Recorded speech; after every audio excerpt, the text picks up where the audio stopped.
Well,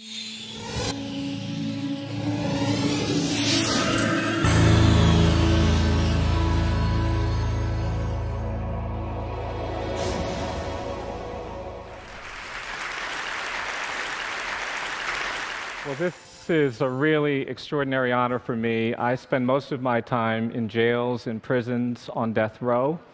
I spend most of my time in very low-income communities, in the projects, in places where there's a great deal of hopelessness. And being here at TED and seeing the stimulation, hearing it, has been very, very energizing to me. And one of the things that's emerged in my short time here is that TED has an identity. And you can actually say things here that have impacts around the world, and sometimes when it comes through TED, it has meaning and power that it doesn't have when it doesn't. And I mention that because I think identity is really important.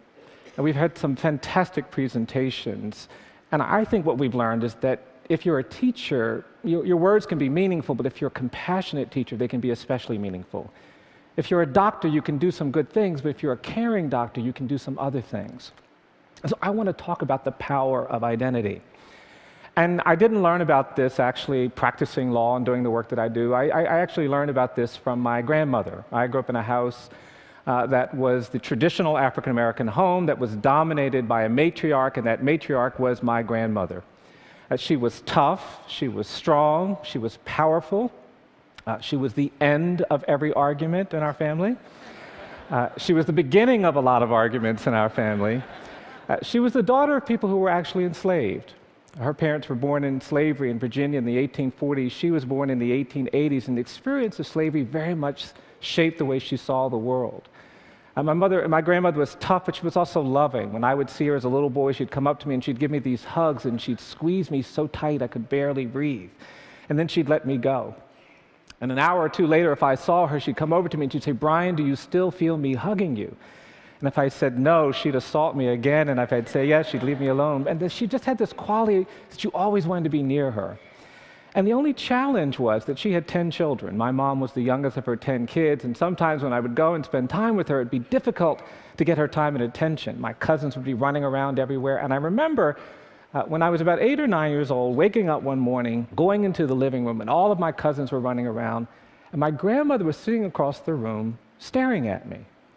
And at first I thought we were playing a game. And I would look at her and I'd smile, but she was very serious. And after about 15 or 20 minutes of this, she got up and she came across the room and she took me by the hand and she said, "Come on, Bryan, you and I are going to have a talk." And I remember this just like it happened yesterday. I never will forget it. She took me out back and she said, "Bryan, I'm going to tell you something, but you don't tell anybody what I tell you." I said, "Okay, Mom." She said, "Now you make sure you don't do that." I said, "Sure."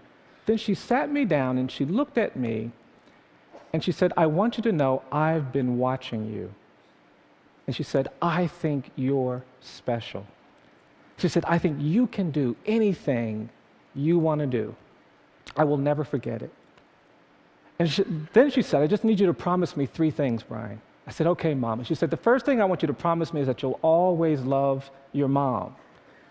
She said, "That's my baby girl, and you have to promise me now you'll always take care of her." Well, I adored my mom, so I said, "Yes, Mama, I'll do that." Then she said, "The second thing I want you to promise me is that you'll always do the right thing, even when the right thing is the hard thing." And I thought about it, and I said, "Yes, Mama, I'll do that." Then finally she said, "The third thing I want you to promise me is that you'll never drink alcohol." Well, I was 9 years old, so I said, "Yes, Mama, I'll do that." I grew up in the country in the rural South, and I have a brother a year older than me and a sister a year younger. And when I was about 14 or 15, one day my brother came home and he had this 6-pack of beer. I don't know where he got it. And he grabbed me and my sister, and we went out in the woods, and we were kind of just out there doing the stuff we crazily did. And he had a sip of this beer, and he gave some to my sister, and she had some, and they offered it to me. And I said, no, that's okay, y'all go ahead. I'm not going to have any beer. And my brother said, "Come on, we're doing this today. You always do what we do. I had some, your sister had some, have some beer." I said, "No, I don't feel right about that. Y'all go ahead. And then my brother started staring at me. He said, what's wrong with you? Have some beer." Then he looked at me real hard. He said, "Oh, I hope you're not still hung up on that conversation Mama had with you." I said, "Well, what are you talking about?" He says, "Oh, Mama tells all the grandkids that they're special." I was devastated. And I'm going to admit something to you. I'm going to tell you something I probably shouldn't. I know might be broadcast broadly, but I'm 52 years old, and I'm going to admit to you that I've never had a drop of alcohol. I don't say that because I think that's virtuous. I say that because there is power in identity. When we create the right kind of identity, we can say things to the world around us that they don't actually believe make sense. We can get them to do things that they don't think they can do. When I thought about my grandmother, of course she would think all her grandkids were special. My grandfather was in prison during Prohibition. My male uncles died of alcohol-related diseases, and these were the things she thought we needed to commit to. Well, I've been trying to say something about our criminal justice system. This country is very different today than it was 40 years ago. In 1972, there were 300,000 people in jails and prisons. Today, there are 2.3 million. The United States now has the highest rate of incarceration in the world. We have 7 million people on probation and parole, and mass incarceration, in my judgment, has fundamentally changed our world. In poor communities and communities of color, there is this despair, there is this hopelessness that is being shaped by these outcomes. 1 out of 3 black men between the ages of 18 and 30 is in jail, in prison, on probation, or parole. In urban communities across this country, Los Angeles, Philadelphia, Baltimore, Washington, 50 to 60% of all young men of color are in jail or prison, or on probation and parole. Our system isn't just being shaped in these ways that seem to be distorting around race, they're also distorted by poverty. We have a system of justice in this country that treats you much better if you're rich and guilty than if you're poor and innocent. Wealth, not culpability, shapes outcomes. And yet we seem to be very comfortable. The politics of fear and anger has made us believe that these are problems that are not our problems. We've been disconnected.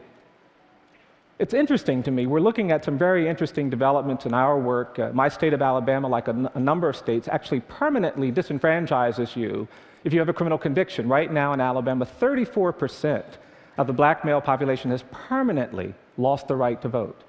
We're actually projecting in another 10 years, the level of disenfranchisement will be as high as it's been since prior to the passage of the Voting Rights Act, and there is this stunning silence. I represent children. A lot of my clients are very young. The United States is the only country in the world where we sentence 13-year-old children to die in prison. We have life imprisonment without parole for kids in this country. And we're actually doing some litigation. Only country in the world. I represent people on death row. It's interesting, this question of the death penalty. In many ways, we've been taught to think that the real question is, do people deserve to die for the crimes they've committed? And that's a very sensible question. But there's another way of thinking about where we are in our identity. The other way of thinking about it is not, do people deserve to die for the crimes they commit, but do we deserve to kill? I mean, it's fascinating. Death penalty in America is defined by error. For every 9 people who have been executed, we've actually identified 1 innocent person who's been exonerated and released from death row. A kind of astonishing error rate. 1 out of 9 people, innocent. I mean, it's fascinating. In aviation, we would never let people fly on airplanes if for every 9 planes that took off, 1 would crash. But somehow we can insulate ourselves from this problem. It's not our problem. It's not our burden. It's not our struggle. Well, I talk a lot about these issues. I talk about a race and this question of whether we deserve to kill. And it's interesting, when I teach my students about African American history, I tell them about slavery. I tell them about terrorism, the era that began at the end of Reconstruction that went on to World War II. We don't really know very much about it, but for African Americans in this country, that was an era defined by terror. In many communities, people had to worry about being lynched. They had to worry about being bombed. It was the threat of terror that shaped their lives. And these older people come up to me now, and they say, Mr. Stevenson, you give talks, you make speeches, you tell people to stop saying we're dealing with terrorism for the first time in our nation's history after 9/11. They tell me to say, tell them that we grew up with that. And that era of terrorism, of course, was followed by segregation and decades of racial subordination and apartheid. And yet we have in this country this dynamic where we really don't like to talk about our problems. We don't like to talk about our history. And because of that, we really haven't understood what it's meant to do the things we've done historically. and we're constantly running into each other, we're constantly creating tensions and conflicts, we have a hard time talking about race. And I believe it's because we are unwilling to commit ourselves to a process of truth and reconciliation. In South Africa, people understood that we couldn't overcome apartheid without a commitment to truth and reconciliation. In Rwanda, even after the genocide, there was this commitment. But in this country, we haven't done that. I was giving this lecture in Germany, some lectures in Germany about the death penalty. It was fascinating because one of the scholars stood up after the presentation and said, well, you know, it's deeply troubling to hear what you're talking about. I said, well, we don't have the death penalty in Germany. And of course, we can never have the death penalty in Germany. And the room got very quiet, and this woman said, there's no way with our history we can ever engage in the systematic killing of human beings. It would be unconscionable for us to, in an intentional, deliberate way, set about executing people. And I thought about that. What would it feel like to be living in a world where the nation-state of Germany was executing people, especially if they were disproportionately Jewish? I couldn't bear it. It would be unconscionable. And yet in this country, in the states of the Old South, we execute people, where you're 11 times more likely to get the death penalty if the victim is white than if the victim is black, 22 times more likely to get it if the defendant is black and the victim is white. In the very states where there are buried in the ground the bodies of people who were lynched, and yet there is this disconnect. Well, I believe that our identity is at risk. That when we actually don't care about these difficult things, the positive and wonderful things are nonetheless implicated. We love innovation. We love technology. We love creativity. We love entertainment. But ultimately, those realities are shadowed by suffering, abuse, degradation, marginalization. And for me, it becomes necessary to integrate the two. Because ultimately, we are talking about a need to be more hopeful, more committed, more dedicated to the basic challenges of living in a complex world. And for me, that means spending time thinking and talking about the poor, the disadvantaged, those who will never get to TED. But thinking about them in a way that is integrated in our own lives.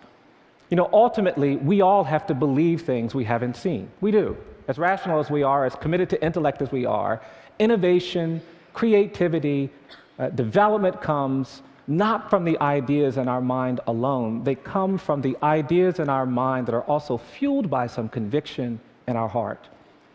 And it's that mind-heart connection that I believe compels us to not just be attentive to all the bright and dazzling things, but also the dark and difficult things.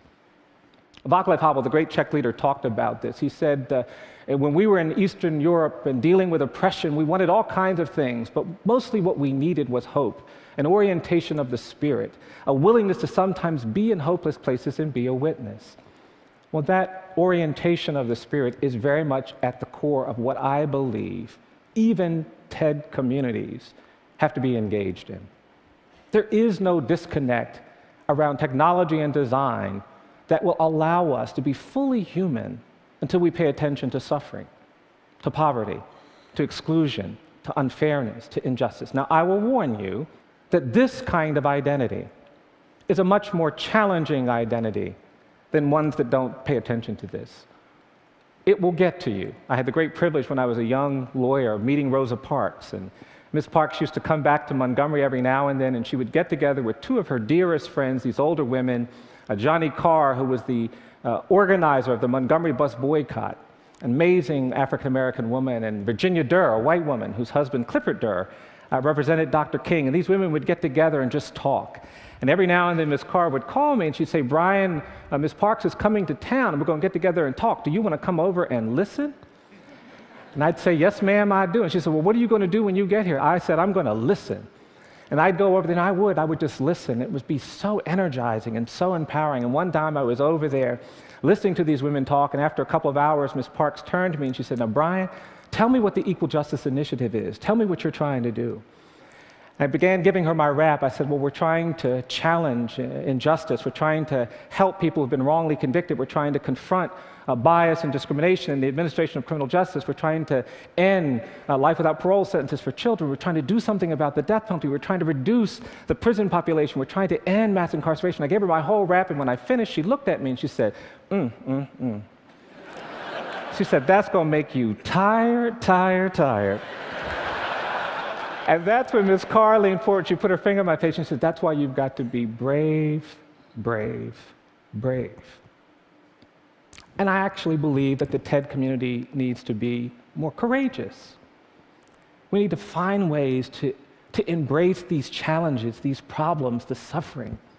Because ultimately, our humanity depends on everyone's humanity. I've learned very simple things doing the work that I do. It's just taught me very simple things. I've come to understand and to believe that each of us is more than the worst thing we've ever done. I believe that for every person on the planet. I think if somebody tells a lie, they're not just a liar. I think if somebody takes something that doesn't belong to them, they're not just a thief. I think even if you kill someone, you're not just a killer. And because of that, there's this basic human dignity that must be respected by law. I also believe that in many parts of this country, and certainly in many parts of this globe, that the opposite of poverty is not wealth. I don't believe that. I actually think in too many places, the opposite of poverty is justice. And finally, I believe that despite the fact that it is so dramatic and so beautiful and so inspiring and so stimulating, we will ultimately not be judged by our technology. We won't be judged by our design. We won't be judged by our intellect and reason. Ultimately, you judge the character of a society, not by how they treat the rich and the powerful and the privileged, but by how they treat the poor, the condemned, the incarcerated. Because it's in that nexus that we actually begin to understand truly profound things about who we are. I sometimes get out of balance. I'll end with this story. I sometimes push too hard. I do get tired, as we all do. Sometimes those ideas get ahead of our kind of thinking in ways that are important. And I've been representing these kids who've been sentenced to do these very harsh sentences, and I go to the jail and I see my client who's 13 and 14 and he's been certified to stand trial as an adult, and I start thinking, well, how did that happen? How can a judge turn you into something that you're not? And the judge has certified him as an adult, but I see this kid, and I was up too late one night, and I started thinking, well, gosh, if the judge can turn you into something that you're not, the judge must have magic power. I said, yeah, Brian, the judge has some magic power. You should ask for some of that. And because I was up too late and wasn't thinking real straight, I started working on a motion. And I had a client who was 14 years old, a young, poor black kid, and I started working on this motion, and the head of the motion was a motion to try my poor 14-year-old black male client like a privileged white 75-year-old corporate executive.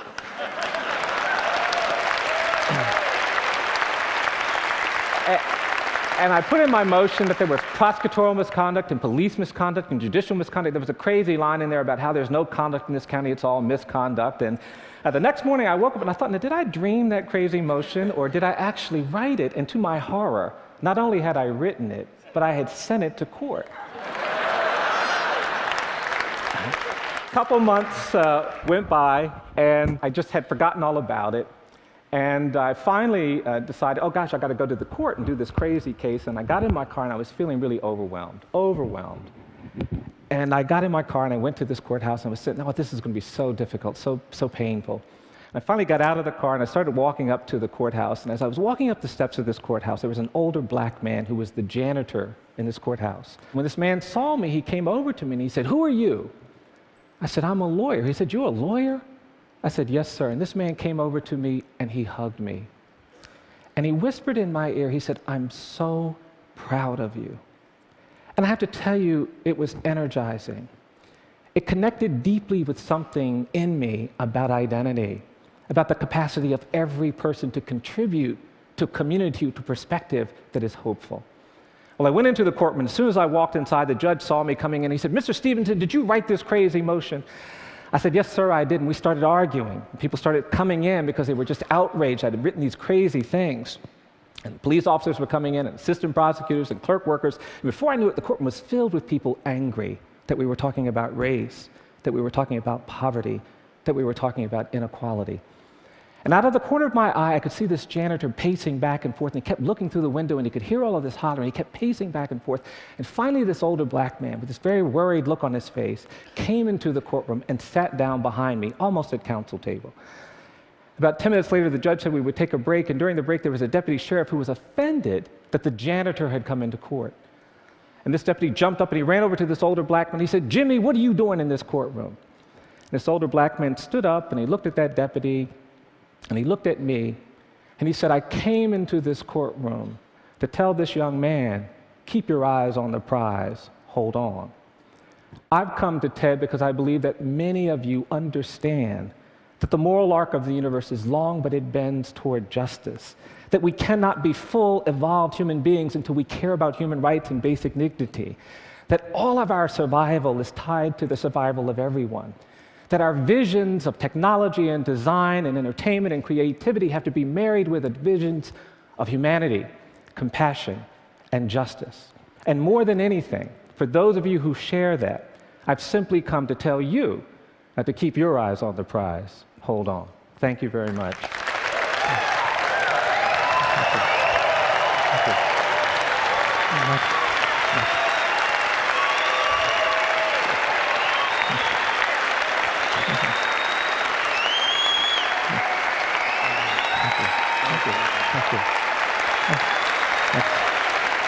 Bryan, so you heard and saw an obvious desire by this audience, this community, to help you on your way and to do something on this issue. Other than writing a check, what could we do? Well, there are opportunities all around us. If you live in the state of California, for example, there is a referendum coming up this spring where actually there's going to be an effort to redirect some of the money we spend on the politics of punishment. For example, here in California, we're going to spend $1 billion on the death penalty in the next 5 years. $1 billion. And yet, 46% of all homicide cases don't result in arrests. 56% of all rape cases don't result. So there's an opportunity to change that. And this referendum would propose having those dollars go to law enforcement and safety. And I think that opportunity exists all around us. There's been this huge decline in crime in America over the last 3 decades. And part of the narrative of that is sometimes that it's about increased incarceration rates. What would you say to someone who believed that? Well, actually, the violent crime rate has remained relatively stable. You know, the great increase in mass incarceration in this country wasn't really in violent crime categories. It was this misguided war on drugs. That's where the dramatic increases have come in our prison population. And we got carried away with the rhetoric of punishment. And so we have 3 strikes laws that put people in prison forever for stealing a bicycle or for low-level property crimes, rather than making them give those resources back to the people who they victimized. I believe we need to do more to help people who are victimized by crime, not do less. And I think our current punishment philosophy does nothing for no one. And I think that's the orientation that we have to change. Bryan, you've struck a massive chord here. You're an inspiring person. Thank you so much for coming to TED. Thank you. Thank